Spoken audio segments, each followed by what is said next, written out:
ដើម្បីបង្កើតទម្លាប់នៃការអានបានយើងគួរតែបង្កើតទម្លាប់នៃការកាន់សៀវភៅជាមុនសិនខ្ញុំជាមនុស្សម្នាក់ដែលស្រឡាញ់សៀវភៅតាំងពីដើមមកប៉ុន្តែខ្ញុំអត់ដែលមានទម្លាប់នៃការអានជាក់លាក់ណាមួយពីមុនអាចនិយាយបានថាខ្ញុំជាមនុស្សម្នាក់ដែលអានតាមអារម្មណ៍គឺខ្ញុំអានសៀវភៅនៅពេលដែលខ្ញុំមានអារម្មណ៍ចង់អានហើយសៀវភៅមួយកប៉ាល់ខ្ញុំអានរហូតដល់3ទៅ4ខែទើបខ្ញុំអានចប់បាទប៉ុន្តែក្រោយមកខ្ញុំបានបង្កើតទម្លាប់ថ្មីមួយដែលខ្ញុំហៅទម្លាប់នឹងថា consistent reading habit ដែលមានន័យថាទម្លាប់អានជាប្រចាំដើម្បីឲ្យទម្លាប់អានជាប្រចាំរបស់ខ្ញុំដំណើរការខ្ញុំប្រើប្រាស់វិធីសាស្ត្រមួយគឺការកាន់សៀវភៅគ្រប់ពេលវេលាស្ដាប់តែរៀងចម្លែកបន្តិចដែរប៉ុន្តែសូមស្ដាប់ខ្ញុំសិន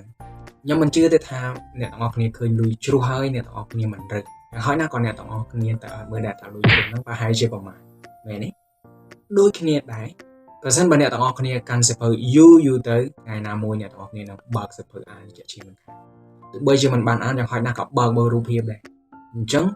ដើម្បីបង្កើតទម្លាប់នៃការអានបានយើងគួរតែបង្កើតទម្លាប់នៃការកាន់សៀវភៅជាមុនសិនដូច្នេះហើយលើកក្រោយបើសិនបើអ្នកទាំងអស់គ្នាទៅណាមួយអ្នកទាំងអស់គ្នាអាចយកសៀវភៅដែលអ្នកទាំងអស់គ្នាស្រឡាញ់ទៅជាមួយអ្នកទាំងអស់គ្នាបាន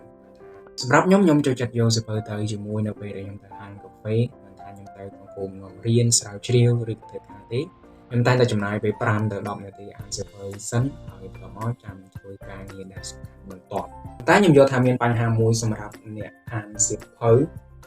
តែខ្ញុំអត់ដឹងថាអ្នកនរគ្នាធ្លាប់បានជួបដូចខ្ញុំអត់ទេពីមុននៅពេលដែលខ្ញុំកាន់សៀវភៅអានអញ្ចឹងតែងតែមានអ្នកថាគាត់និយាយជ្រិញមួយថ្ងៃឃើញកាន់តែសៀវភៅខ្ញុំអត់យល់ដែរថាគាត់កើតអីហើយអាហ្នឹងប្រហែលជាមកពីវប្បធម៌ក៏ដូចជាផ្នត់គំនិតគាត់ទៅបែបហ្នឹងបើអ្នកទាំងអស់គ្នាសួរខ្ញុំថាតើខ្ញុំប្រតិកម្មបែបណាចំពោះពួកគាត់ខ្ញុំសូមនិយាយឲ្យច្បាស់ថាអត់មានអីត្រូវប្រតិកម្មទេហើយខ្ញុំក៏អត់ខ្វល់អំពីមនុស្សដែលមានផ្នត់គំនិតបែបហ្នឹងដូចគ្នាដែរអ្នកទាំងអស់គ្នាមានដឹងអត់ថាជនជាតិជីវគឺគាត់យកសៀវភៅធ្វើជាកាដូ